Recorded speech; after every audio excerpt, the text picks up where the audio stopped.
Mument kruċjali li se jaqgħad lil pajjiż Next Ar il-kap tal-Partit Nazzjonalista Alex Borch wara li ħal ġurament bħala kap tal-Oppożizzjoni dan wara li s-sibt kien elett fit-tmexxija tal-Partit Nazzjonalista. Dan huwa moment kruċjali, moment illi nemmen illi jrid jaqgħad pajjiż u mhux jifred. Jiena rrid nimxi politika illi ninsew id-differenzi ta' bejnietna, ninsew il-kulur l-aħmar u l-blu, però niftakru fil-kulur abjad u aħmar. Aħna fuq kollox Maltin Għawċin u rrid permezz ta' din kariga nara pajjiż iktar maqut. Il-ġurament ittieħed quddiem il-President ta' Malta Miriam Spiteri De Bono fost oħrajn fil-Palazz Presidenzjali tal-Belt Valletta.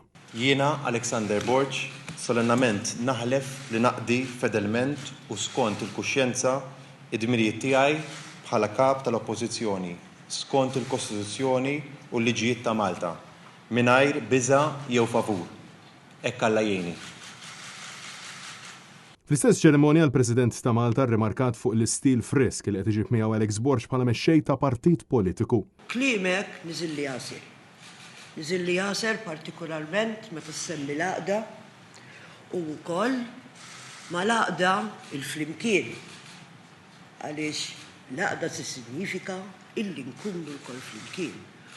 U il-fatt illi tagħti importanza liż-żgħażagħ, il-pajjiż huwa tagħkom, il-pajjiż huwa taż-żgħażagħ.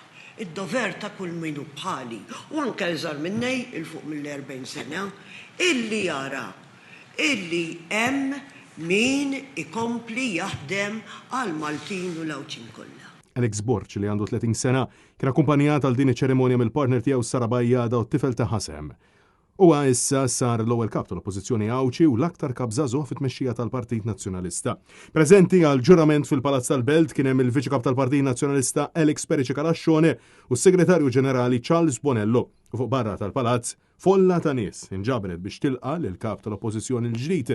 Mument li fih spikka l-entużjażmu li ġab miegħu dan il-kapitlu l-ġdid għall-Partit Nazzjonalista. Francesco Catania, għal Net News.